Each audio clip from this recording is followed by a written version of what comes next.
tonight. So Kent, we're talking about missed opportunity, right? Is that the topic? Okay, thank you, Mel. As Mel said, we've known each other a long time now, and I didn't think he would go to Australia, but we did that missions class. I kept saying to Lynn McMillan, don't you think that's a little limited? He said, I want you to teach missions in Australia. I said, don't you think, I want you to teach missions in Australia. Okay, thank you. So I taught missions in Australia, and Mel took it and enjoyed getting to know Mel and Becky, and we've had a good friendship, and Bob, I don't know, is Bob here? Bob Harrington, you here somewhere, Bob? Anyway, Bob's a good friend of mine too, and I appreciate what Mel does at OC, does a lot of interaction with our students and tries to help them continue to grow. As Mel said, we have gotten involved in the TCK program, Third Culture Kids. You know, at home, our culture was American. You step out that door, and it's, get out, how you going, love? That sort of thing, and a lot different than what we did. And the language was a lot different. And so it's challenging for people to come back after you've been gone quite a while and make that transition. So the Lord's blessed us with an opportunity to have a program there at OC this last year. And you guys have helped with food. You've helped with other things through the years for our program. This last year, we just finished a few weeks ago, we had 140 people come who have lived in 41 different countries. Wow, how we wish we would have had that when we came back with our children. And several of the kids about the evening of the first day say, wow, there are people here who understand what I'm going through. They get me. And so that is a lot of the power of it, having people together who are doing this transition. And, you know, if you want to be effective in a culture, what do you have to do? Learn that culture and move into it in a strong way. You can't just keep saying y'all and everything's better in Oklahoma than it is here in Australia. Telling you that for sure. I mean, you're not going to get very far, are you? So you have to kind of get it. At those last few years I was there, I was president of the PTA. Are you kidding? I mean, that's ridiculous, isn't it? For an American to be president of the PTA. How did that happen? We were in the culture. Our kids were in it. But you get into it, and every year, you know, when we left, our family's kind of going this way, and we're going this way, and we're going further and further that way, and then you come back, and you're way over here, and everybody's over here, and it's different. What would it be like to have lived out of America the last 5 years and come back to America now? I mean, what's it like to be living in America for the last 5 years and see all the changes? What if you hadn't seen all those changes and you're plopped back in? And some things that you could have said 5 years ago, you say it now and everybody looks at it, why? You can't say that. And you don't know, you know? Well, that's some of the things. Anyway, that's not what I'm here to talk about. They asked me to speak about missed opportunities. I like to speak on my subject, but I've kind of twisted the topic a little bit. And I'm going to talk about people who took advantage of some opportunities, okay? Is that okay with you guys? Turn it just a little bit. So I think Dale may have told you this story. Dale is a little bit older than me. As you know, he preached in Eastside Midwest City for many years. He may have told you, you know, one Sunday he was gone. He asked me to, I got to say thanks to Kyle and Carly. They hosted us tonight for dinner. And my wife's not here. She's leaving Friday to go to Hawaii to be with our grandkids and our daughter. So poor her. I'm not going. I'm saying, but Kyle and Carly had us over. I mean, I've known Kyle since he was born. Carly, I was at the airport when her family moved to Brazil all those years ago. So we've had a great friendship. I did their wedding. That was such an honor to get to do their wedding. So we have a great friendship, but thank you guys for having me in tonight. But I go to Eastside one night to preach, or one day, I think it was one Sunday morning. And so I get up there, and I jokingly sometimes call Dale my big bad brother. Have you heard this story? I said, I'd like to thank my big bad brother Dale for having me to speak this morning. I get finished, I walk down, and when I do, there's this lady making a beeline for me at a very fast pace for being 80 some years old, and steam was coming out of her ears. I could see it. It's real big steamy things coming out. She comes down to me and she says, you can take your smart little mouth and go somewhere else and preach. I hope they never invite you to preach here again. I said, what are you upset with? She said, calling your brother fat. I said, I didn't say fat. I said, big, bad brother. She said, I heard you. I know what you said, and you're not getting out of it. And you're not welcome back here again. Well, thank you. So I told Dale, he said, I know exactly who that was. He said, I got a few ladies, they are in my corner. And if they think anybody is saying anything bad about me, he said, I know who it was. Maybe 3 years later, he called. I hate to say this, but, well, it's safe for you to come back. Our dear sister has passed on to her eternal reward, and you'll be safe next time you come back. So I'm going to try not to say anything to offend anybody, make anybody upset, but I appreciate the opportunity. So what we're going to do tonight, we're going to start off with Romans chapter 12, and I know my text to look at is Matthew 25, and we will get there, okay? Let's look at Romans chapter 12, verse 3 through 8. For by the grace given me, I say to every one of you, do not think more highly of yourself than you ought to, but rather think of yourself with sober judgment, in accordance with the measure of faith God has given you. Just as each of us has one body with many members, and these members do not all have the same function, so in Christ we are many, and we form one body, and each member belongs to all the others. We have different gifts. We have different gifts according to the grace given us. If a man's gift is prophesying, let him use it in proportion to his faith. If it is serving, let him serve. If it is teaching, let him teach. If it is encouraging, let him encourage. If it is contributing to the needs of others, let him give generously. If it is leadership, let him govern diligently. And if it is showing mercy, let him do it cheerfully. Guys, the Apostle Paul wrote here, and in 1 Corinthians 12, we all have different gifts, different abilities, different talents that God has given us. Some of you are outgoing, and you just can go up and meet anybody. I'm a little bit that way, even though I have a lot of shy bones in my body. My dad wouldn't let them stay in there very much. He kept saying, get out there and meet. Okay, son, we're going up here to this grocery store. We're going to go in and get a sandwich. Mr. Smith is working there. I've been friends with him for years. Don't you hang your head and sit there and act shy. When you walk in, you say, hello, Mr. Smith. Nice to meet you. How are you today? And if you don't, when we get back, I'm going to bust you. And that was not going to be fun, and I knew he was going to do it. There were no games on that one. And he just kept pushing us out, pushing us out, pushing us out. I have quite a few shy bones, but I've gotten to the point where I'm more outgoing. Some of you are a little bit quieter, and you develop deep relationships pretty good. We had some people in our congregation, they said, I just can't meet anybody, but once they're here, I'm good. Well, you need both of those, don't you? You need someone who's out there and can meet people, make them feel welcome when they come in the door, chat with them, that sort of thing, and maybe can go ahead and build a good relationship with them. But you also need some people who are a little bit quieter and not overwhelming everyone, and who can build those deep relationships. You need some people who can just look and see some things and they just say, that needs to be done, we're going to do it. I remember I was probably 13. My dad wanted me to go to a men's business meeting. I do not know why.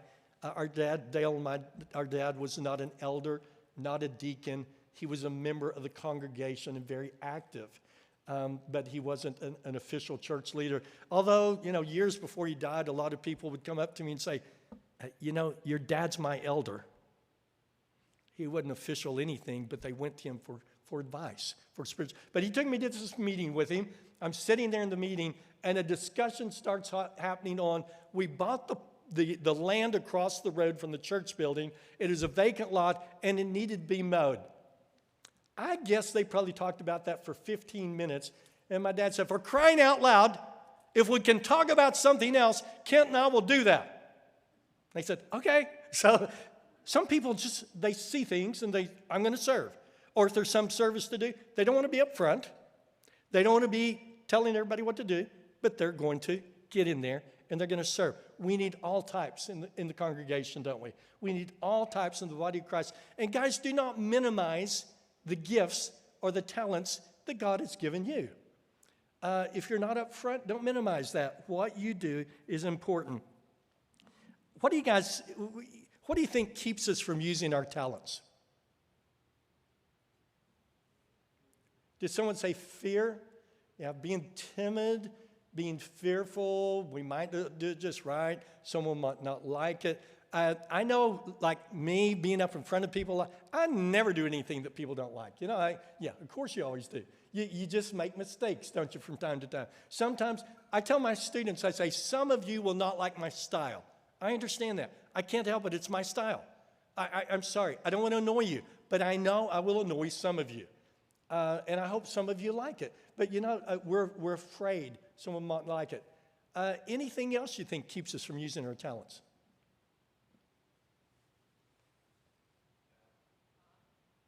Okay, doubt. What was another one over here? Time. Yeah, time. I don't know if any of you spend any time on social media. Mel kind of razzes me a little bit. He says, do you do LinkedIn? I said, I don't do anything. I do email. I can text most of the time and use the phone. I'm not on Facebook. I'm not on Twitter, whatever that is. I'm not on any of those things. I don't even know how I would keep up with any of that. But guys, you know, some of our time issues are because of what we're doing, social media or other things. And some of it is we're just busy. I'd like all of you, I'm doing this a little bit myself, and Mel and I have just talked about it briefly, that he's kind of pulled off of some things to try to gain some time back. And I'd like to encourage you just to think, have I ever checked how much time I'm spending? So I teach a class on personal family finance at Oklahoma Christian. Been doing that for about 18 years. And one of the first assignments is write down for the next 30 days everything you're spending. What do students come back and say? Whoa, I didn't know I was spending so much at Starbucks. I had no idea I was going to OnQ and spending da-da-da. Or Sonic is killing me. And they said, I had no idea. Guys, some of us would be shocked if we sit down and every time we got on our Facebook or Twitter or on something like that, we would be shocked, I think, how much time we're spending. So the time issue is a big one for us. And in America, kind of busyness is next to godliness in some people's mind. And I'm not sure that's the case. But maybe look at time and how we're spending our time. So we'll have time to use our talents and gifts and abilities in a way that will honor God. I think, again, there's a lot of things. But think about that. What's keeping me from using my talents? Remember, God has given us our talents. Fear, I tell my students, I think every semester, when I was 7th grade, some teacher, do not know why, chose me and said, Kent, will you give a speech to the 7th, 8th, and 9th graders? I don't remember if I wrote a speech. I don't remember I heard a speech. I don't know why she chose me. I don't remember that detail. I do remember walking out on the stage in front of the 7th, 8th, and 9th graders. All the cool 9th grader guys were sitting on the back row, weren't they? When I walked in, they all started laughing. Someone had just told a joke or something, but that rattled me. I kind of thought they were laughing at me. And I got up there and I said, my speech today is about, I couldn't catch my breath. I couldn't stop crying. It was the deep, heaving crying. And I couldn't get a hold of myself. Finally, out of grace and mercy, a teacher came, put her hands on my shoulder, walked me off the stage. Thank you. Really, I have a lot of shy bones in my body. First time I tried to do something like this, it was a miserable failure. It was years before I got up in front of people and did something again. You guys know Lance, Lance's grandfather. He did a little thing for us, our youth group, 5:15 to almost 6 o'clock on every Sunday evening. We would meet and he'd have some of the boys lead singing and lead a prayer and sometimes give a little talk. And through that, I started moving through some of my shyness.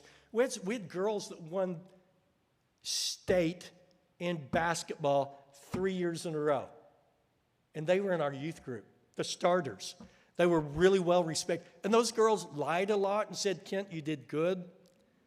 That was really helpful, Kent. I know it probably wasn't, but they were trying to encourage me and help me. Lance's dad and his uncle couldn't get through a song when they first started. They couldn't get through a prayer when they first started. I couldn't get through a prayer. And Uncle Herbert just kept encouraging us to develop our talents. Lance's dad, great song leader. His uncle, great song leader. And I don't think they would have been except someone was encouraging us to develop those talents and to use those. I know you guys are doing that here, and I hope you will continue to foster that sort of encouragement to your younger ones. I have a friend, he's a dentist. How could you use your talents as a dentist? He has mobile clinics. He goes and helps take care of people, charges them nothing, I believe. I know for a fact he's done dental work for missionaries for free. And he is using his talents to bless and help other people. We don't have to be preaching or teaching. There's a lot of things we can do to help and bless other people. In the Bible, you remember the story of Dorcas. What was she known for? Dorcas. Acts of kindness. And when she died, what did people come and bring and show? Look at this robe that she made me. Look at these clothes she made me. I don't know how many people sew anymore, but that is one of her talents that she did. And she sewed and helped other people. I don't think she's ever up in front of anybody. I don't think she's probably in charge of anything, except God had given her a talent, and she used that for His glory and His honor. You guys know Sheila, my sister-in-law. Well, after we'd been in Australia a period of time, she and some of the neighbors in their community, they lived a few kilometers away from us. We were together a lot, but they lived a few kilometers away. She was in a food cooperative. And I don't know if she was the chicken lady or the veggie lady, but she met a lady who did one of the other things. And they'd bring the food together, they'd buy it, bring it together, and divide it up. And Sheila just started talking with this lady, Faith. Faith was really struggling with addiction, trying to get sober. She kept talking to Sheila. They kept talking. So Sheila said, would you like to do a Bible study? They did a Bible study, and Faith became a Christian, began to get it together, and sobered up. I remember meeting her husband the first time. Blonde. Yeah, did any of you, well, don't raise your hand, but did any of you men ever get your hair permed back in the 70s or 80s?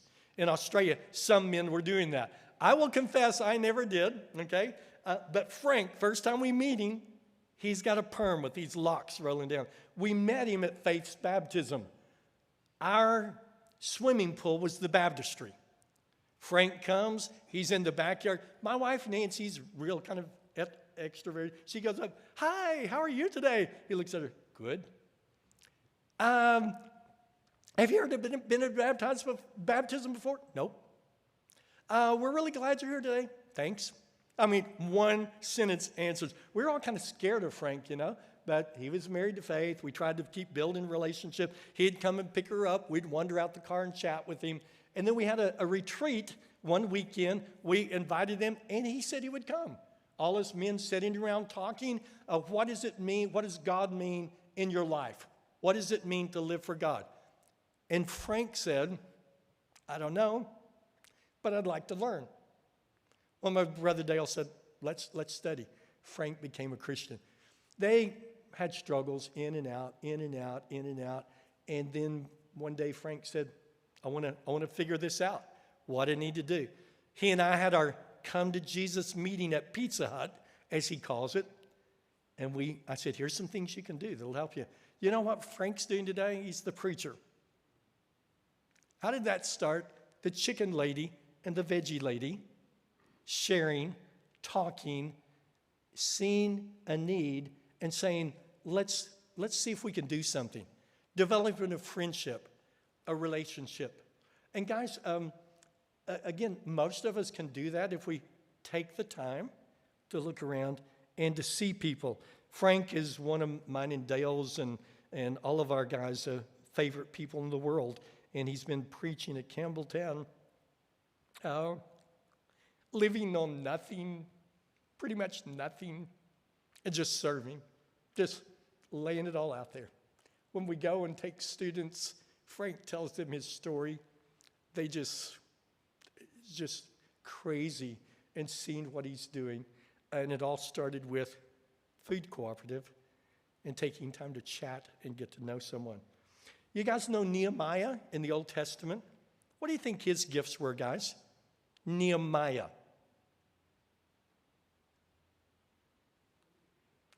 Leadership. Anything else you're thinking of? Organization. You know, some of those things. Nehemiah had a pretty cushy job, didn't he? Sitting there tasting the food for the king and probably eating a lot of good food. I think everything was kind of going his way. And he didn't really have to move out of his comfort zone. He could have just kind of stayed on for a long time. But someone comes and says, hey, Nehemiah, things aren't going so well down in Jerusalem. The walls are broken down. The gates are broken down. You know, that's about 90 years since some people had been back in Jerusalem and the walls aren't rebuilt. And Nehemiah said, I've got to do something. And guys, if all of us can kind of look at our gifts and our talents and say, I need to do something, and what can I do? What can I do? And some of it doesn't have to be organized or approved by anybody. It can just be, I'm going to serve somebody I see. But Nehemiah had those gifts, and he served God. Kyle's mom, when we first got there, you know, Betty was a late addition to our team, Kyle's mom. Did you guys know that? You heard that story? Kyle's dad, Tony, and I were roommates at OC. I moved to Harding Graduate School, went to school. The next year, Tony came out and joined us. He ate a lot of meals with Nancy and me, which we loved and enjoyed that. He didn't date any girls in Memphis, dated very few girls at OC. He gets support from Blackwell, Oklahoma. Who lives in Blackwell? I don't know, not many people. He moves to Blackwell, and every time we'd have a team meeting, Sheila, Nancy, and Debbie Powell would say these words to Tony. Tony, have you met anyone? Tony'd say, no, I'm really not looking that much, you know. Okay. Tony, have you met anyone? He moves to Blackwell.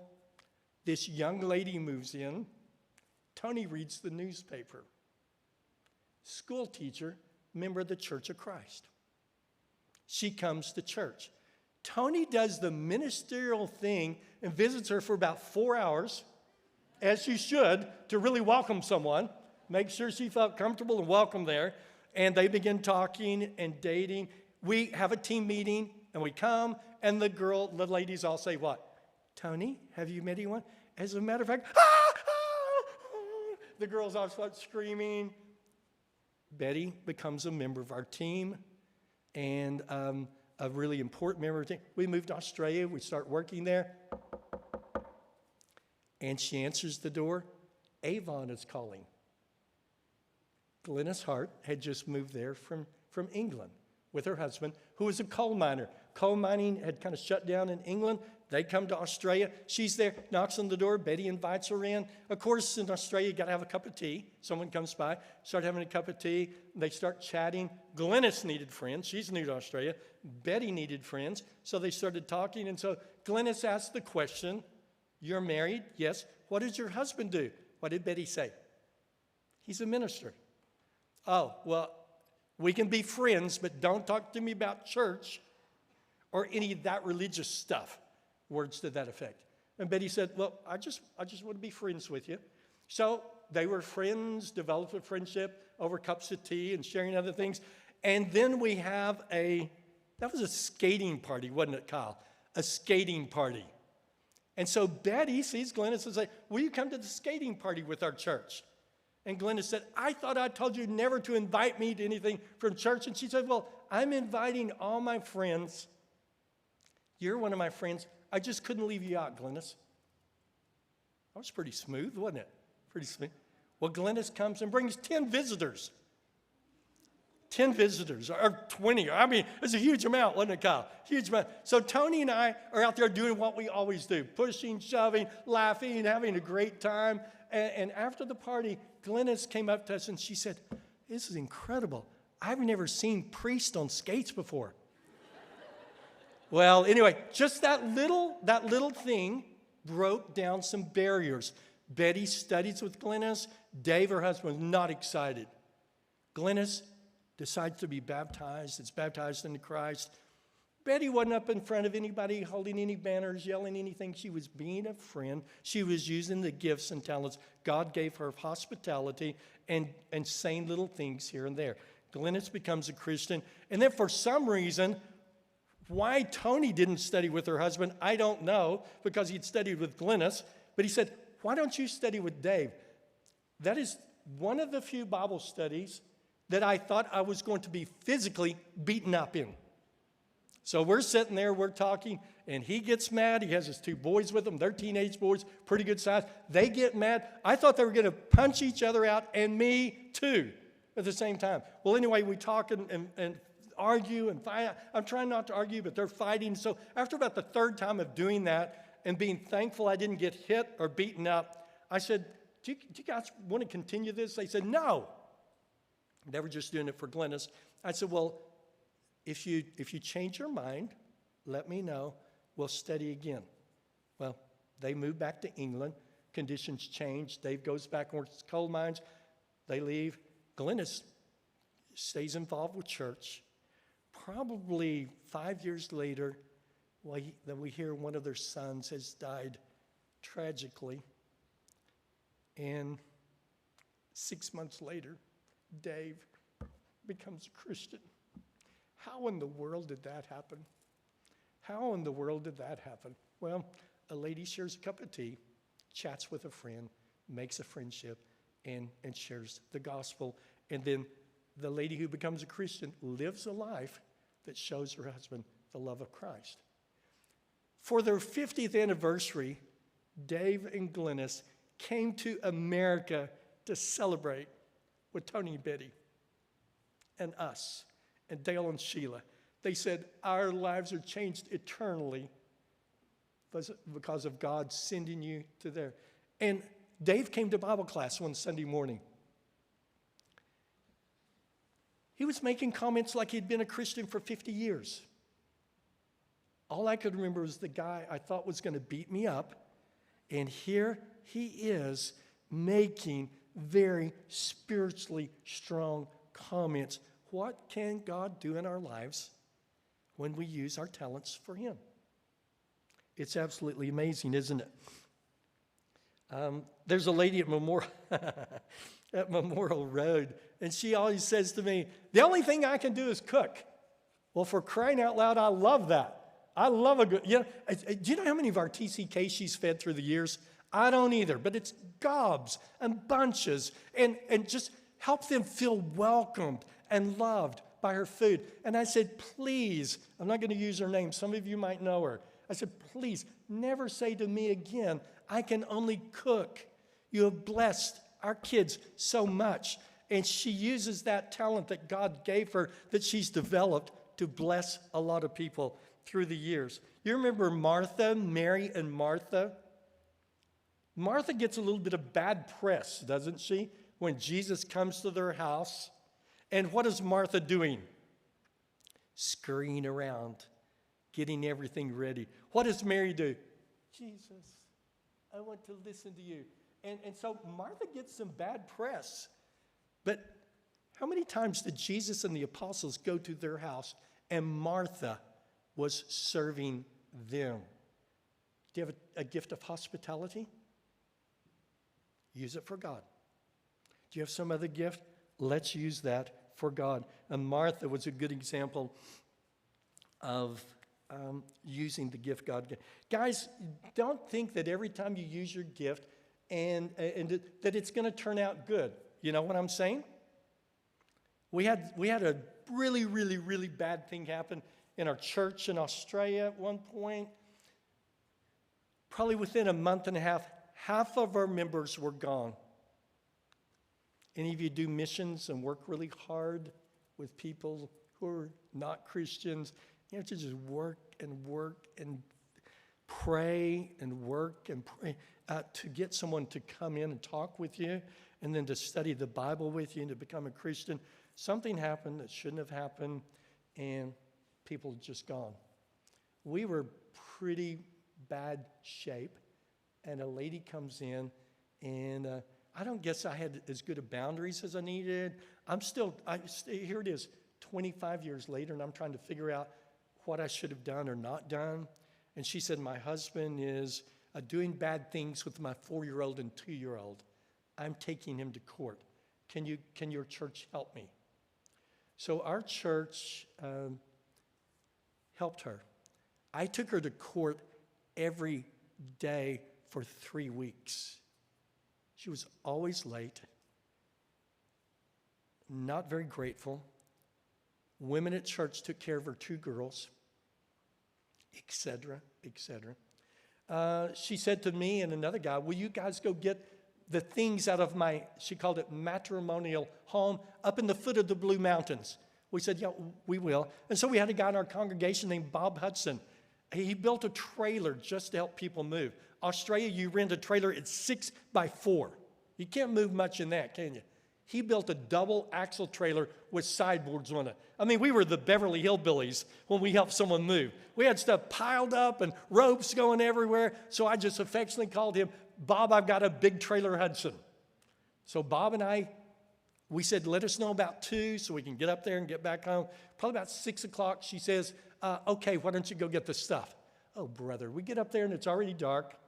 We go in. Her husband is as nice as can be. Yeah, this is the piece she's written. Get that. We get it. We take it all back to her. We finish at her house at 2 a.m. and go home. And 2 days later, she said, we said, well, what do you think about your stuff? She said, you just brought me the junk. We said, what was on your list? And then a few months later, she leaves with these parting words, I'm leaving this church because no one ever did anything for me. Guys, don't think if I've used my gifts and my talents and I'm helping other people that everybody will like it and appreciate it. We're there. We all know that, don't we? But what do? We use our gifts and abilities and talents anyway. Reconsider sometimes, did we do that the right way? And then realize we're not doing it so anyone will like us, but we're doing it to try to help bring them closer to God and bring glory and honor to God through what we do. A friend of mine told me several years ago, he lived in the northeast part of the United States. He said, as a boy growing up, my mom and dad started having marriage trouble. It was so bad, he said, and this guy's been in ministry now for about 25 years. He said it was so bad that I remember my mother leaving our house, going on dates with other men while she's married to my dad. He said it was killing all of us. The dad puts the boys in a baseball team.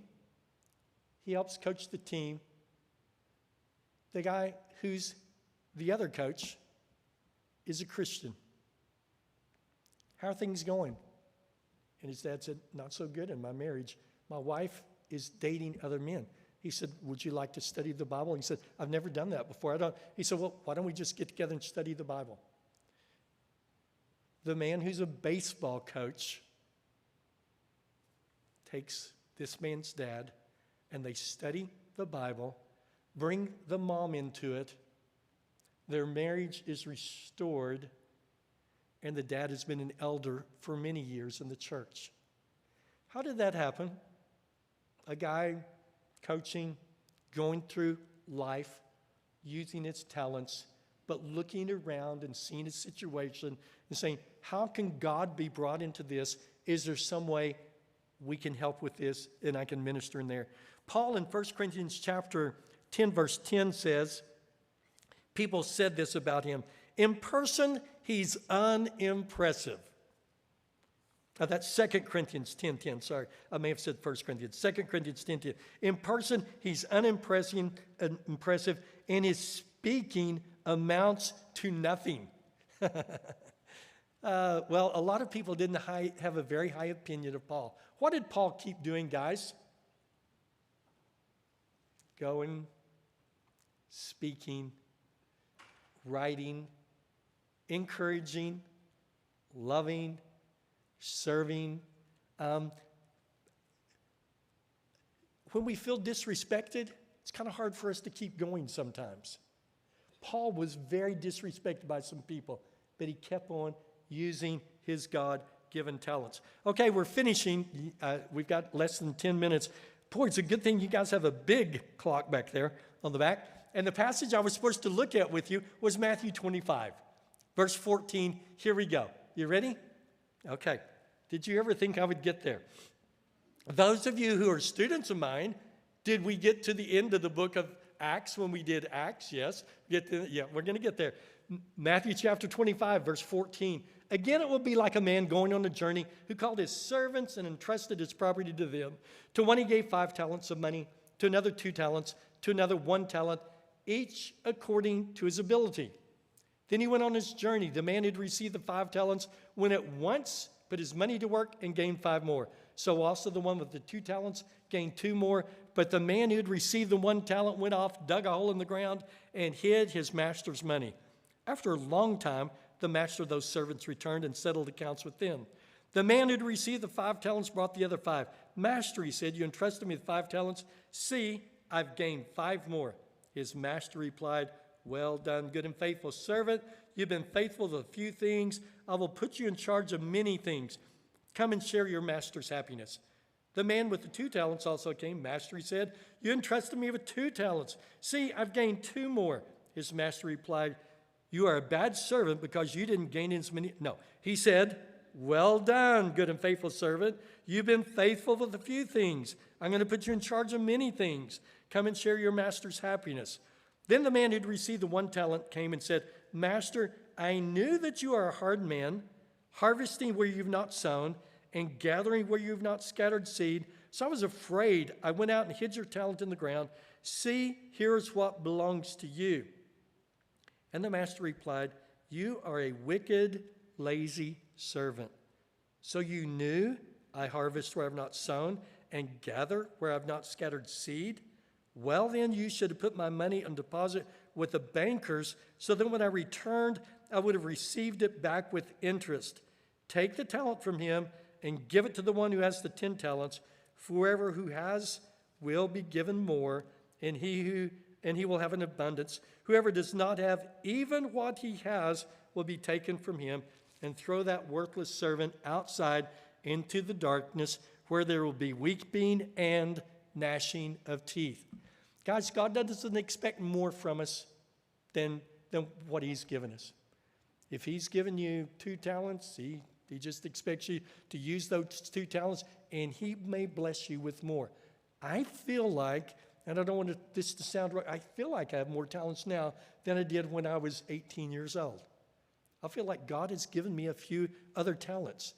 Some of that may be through experience. Some of it may be through older Christian men advising me and helping me to grow and learn some things. But in this parable, the idea is what God has given us.